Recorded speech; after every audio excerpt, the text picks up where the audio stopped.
O que é espírito? Essa é a questão 23 da nossa série O Livro dos Espíritos. E é uma pergunta difícil, hein? Essa 23 dá debate. O que seria espírito? Allan Kardec pergunta, né? Os espíritos e o que? Olha o que eles respondem. Não vem um monte de linhas com resposta, não. São praticamente 3 palavras. É o princípio inteligente do universo. Poxa, agora complicou. O que significa isso? Vamos pensar. Nós precisamos primeiro chamar atenção porque é espírito com letra minúscula. Nós estamos falando de uma individualidade, não de um ser espiritual. Né? O vocabulário do ser humano ele é meio complicado. Os espíritos até comentam isso em várias questões. Que nós temos palavras que significam várias coisas. Enquanto a gente não se resolver quanto a isso, vai ficar difícil para eles nos explicarem tudo. Mas assim, ele não está falando de espírito, eu sou um espírito, você é um espírito, todos nós somos um espírito, com letra maiúscula, um ser. Ele está falando da divisão, das camadas, o que nós somos, né? O que seria essa parte espírito, essa parte nossa. Então assim, imaginemos uma fruta, né? Uma fruta é dividida, pega lá uma laranja, por exemplo, ela tem a casca, ela tem a parte interior e ela tem a semente. A semente nós poderíamos equiparar ao espírito. Então é o ser individual, é o que dá origem ao restante, né?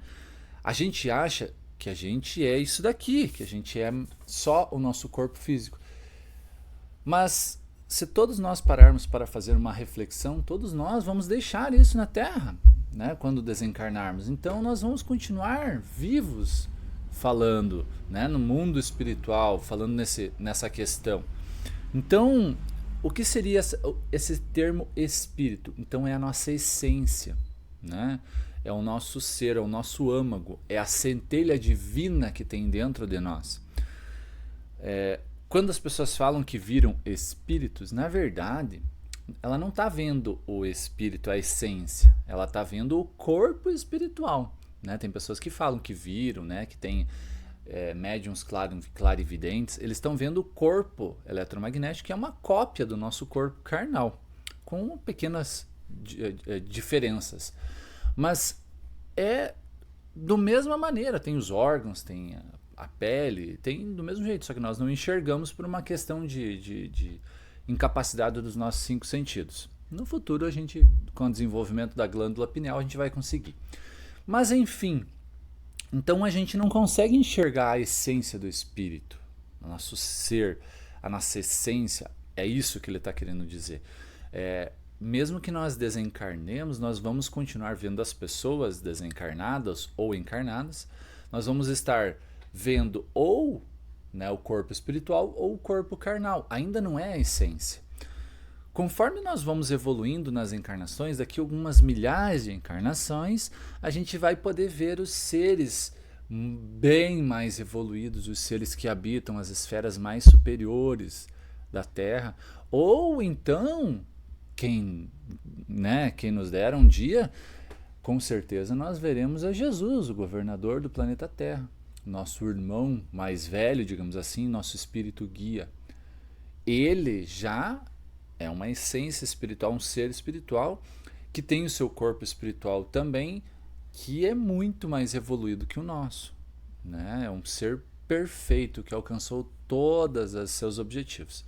Então, voltando, né, só para a gente entender. Então, não é que a gente desencarna, a gente vai ver o espírito, a essência. A gente vai continuar vendo um corpo, que é o campo eletromagnético daquela pessoa.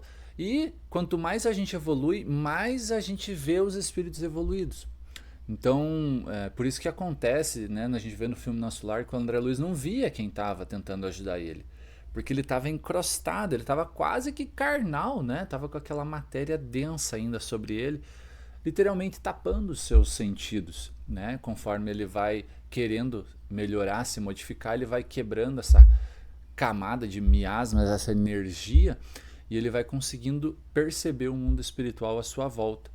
Então, quanto mais a gente evolui, mais a gente vê o corpo espiritual mais evoluído, digamos assim, os espíritos mais evoluídos. Mas voltando à pergunta, a essência, o que nós somos é essa centelha divina, que foi, não sabemos a que certo momento da evolução do planeta Terra, começou no seu processo evolutivo habitando outros seres, né? Outros, né? O André Luiz nos fala que as primeiras habitações do espírito são nos primórdios dos seres minerais. Como, bem certo, a gente não sabe, né? O campo eletromagnético do átomo, provavelmente, alguma coisa assim. Aí esse ser vai evoluindo, vai ganhando um campo eletromagnético maior e ele vai criando um corpo espiritual, né? A gente vê as fotografias de Killian, né? Que os materiais têm esse campo eletromagnético em volta, né? E daí a gente vê os vegetais já com a sua essência, posteriormente os animais que também já têm esse corpo espiritual e o ser humano que é um corpo mais evoluído com várias camadas, né? A gente conhece, né, o corpo etéreo, corpo mental, entre outros, né? Duplo etéreo que a gente fala. Então, assim, não vamos entrar em muitos detalhes, mas o que é o espírito? Então, voltando só para a gente entender, é a essência, é o que está lá. Nós não temos como compreender qual que é o formato, como que é, mas imaginemos uma sementinha dentro de nós que é a nossa essência. Beleza, gente? Ficou mais extenso esse vídeo, mas é que é difícil de compreender essa questão do que é o espírito, a nossa essência. Espero ter ajudado aí nessa compreensão. As próximas perguntas do livro vão falando do mesmo assunto. Então, se você tiver um tempinho, continua assistindo a série aí, beleza, galera? Um abraço.